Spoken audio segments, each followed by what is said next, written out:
Dark domain में आप सभी का स्वागत है। चलो बढ़ते हैं कहानी की ओर। रात का सन्नाटा, गांव के बाहर पुराना तालाब, पेड़ के पीछे से आती धीमी सिसकियों की आवाज। लोग कहते थे कि इस तालाब में एक पिशाचनी रहती है, करण पिशाचनी। उसके कानों में शक्ति थी, जो उसकी आवाज सुन लेता उसका दिमाग उसके वश में हो जाता। गांव के लोग उसे अधूरी देह की रानी कहते थे, क्योंकि उसकी देह सुंदर थी मगर उससे नीचे का हिस्सा गायब था। घुटनों के नीचे सिर्फ काली धुंध। अमर नाम का एक नौजवान जो हमेशा वासना के वश में रहता था, उस रात अपने दोस्तों के चैलेंज पर तालाब के पास पहुंचा। ठंडी हवा में एक मीठी आवाज गूंजी, इतनी रात में अकेले किसे ढूंढ रहे हो? अमर ने पीछे मुड़कर देखा। लंबे काले बाल, खून से लाल आंखें और ऐसा शरीर जिसे देखकर उसके भीतर आग लग गई। उसकी साड़ी का ऊपरी हिस्सा मुश्किल से उसके उभारों को ढक पा रहा था। होठों पर हल्की मुस्कान और आंखों में भयानक भूख। मैं बस देखने आया था, अमर हकलाया। वो वापस आई। उसकी सांसें अमर की गर्दन को छू रही थी। तुम्हें सिर्फ देखने का मन है या मुझे छूने का भी? उसकी आवाज में एक ऐसा कंपन था कि अमर का शरीर कांप उठा। उसने खुद को रोकने की कोशिश की मगर उसकी आंखों में डूब गया। पिशाचनी ने उसकी गर्दन पर होठ रख दिए। ठंडा स्पर्श, फिर अचानक तेज चुम्बन हुआ।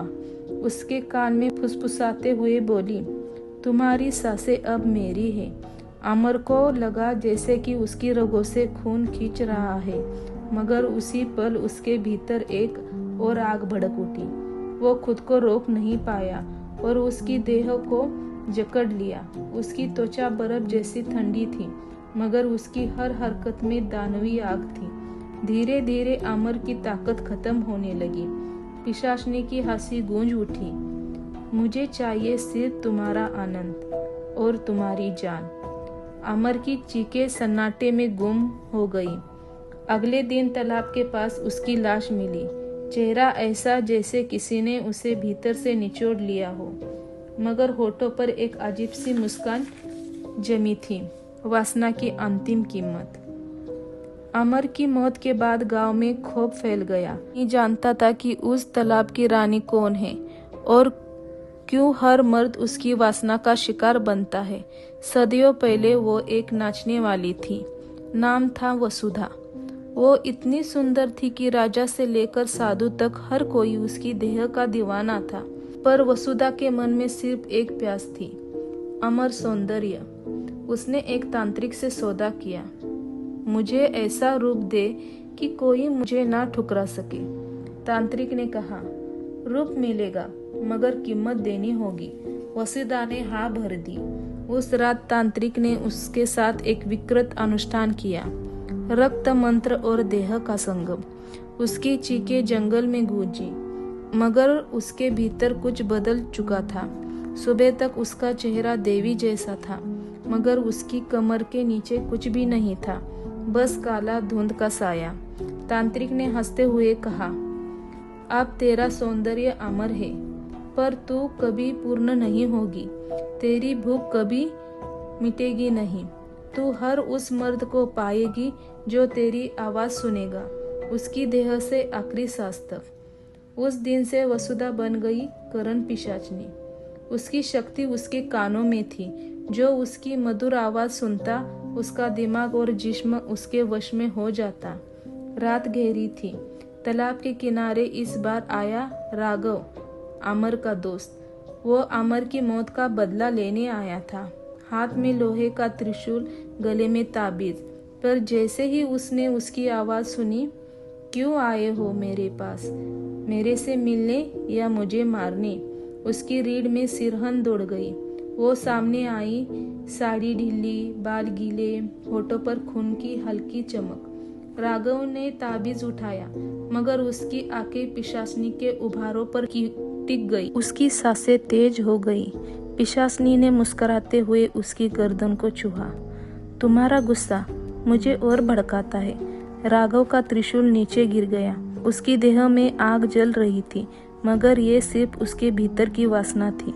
पिशाचनी ने उसके कान में फुसफुसाया, सिर्फ एक पल दे दो, फिर हमेशा के लिए सो जाओगे। अगले ही पल राघव उसकी बाहों में था। उसकी देह कांप रही थी, पर वो रुक नहीं पाया। उसकी सांसें, उसकी ताकत सब पिशाचनी में समा रही थी। और फिर तालाब से एक लहर उठी। राघव का शरीर ठंडा पड़ गया। पिशाचनी ने अपने होठों से खून की आखिरी बूंद चाटी। एक और अधूरी आत्मा, अब मेरी। राघव की लाश मिलने के बाद गांव में दहशत फैल गई। अब लोगों में आखिरी उम्मीद एक बुढ़े तांत्रिक भैरवनाथ में लगाई। भैरवनाथ जानता था, यह साधारण आत्मा नहीं, वासना से ग्रस्त पिशाचनी है।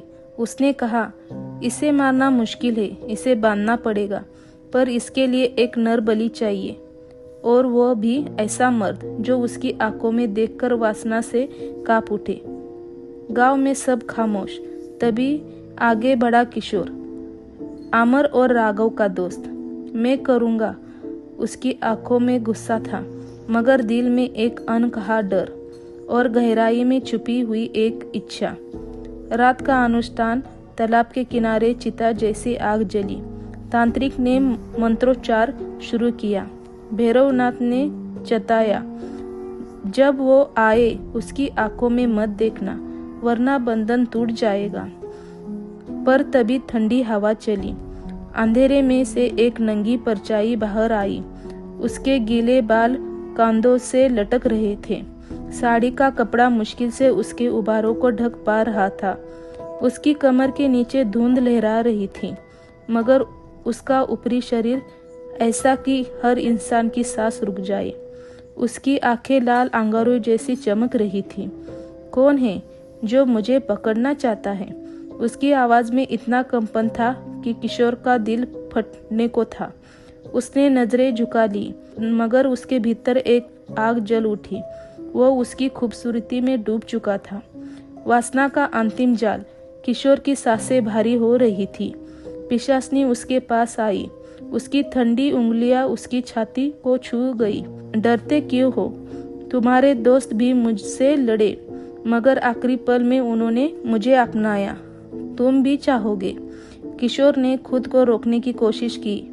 तांत्रिक चिल्लाया, मत देख उसकी आंखों में, मगर देर हो चुकी थी। किशोर ने उसकी आंखों में झांका और फिर ताबीज उसके हाथ से गिर गया। पिशाचनी ने उसके गले पर होठ रख दिए। एक ठंडी लहर उसके शरीर में दौड़ी, फिर एक जलती हुई वासना। किशोर का शरीर उसके वश में था। उसकी देह से पसीना टपक रहा था। उसकी सांसें तेज। वह उसे पाने को बेकाबू हो गया। पिशाचनी ने उसकी पीठ में अपने नाखून गाड़ दिए।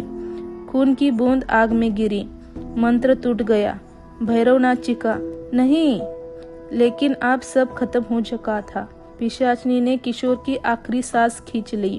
उसकी आंखों में आनंद का आखिरी कंपन था। अंतिम मोड़।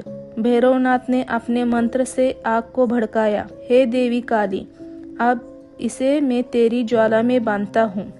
पिशाचनी चीखी। उसका चेहरा विकृत हो गया। उसने किशोर का निर्जीव शरीर छोड़ दिया और धुंध में बदलकर आग में समा गई। आसमान में एक काली लपट उठी और फिर सब सन्नाटा। भैरवनाथ ने पसीने में भीगे हुए कहा, वासना का अंत कभी नहीं होता, बस उसे अग्नि निगल जाती है। तालाब के पास 3 लाशें पड़ी थीं और पानी में काली धुंध की एक हल्की परत हिल रही थी, जिससे फुसफुसा काली धुंध की एक हल्की परत हिल रही थी, जैसे फुसफुसा रही हो, मैं वापस आऊंगी। मिलते हैं नई वीडियो में नई कहानी के साथ।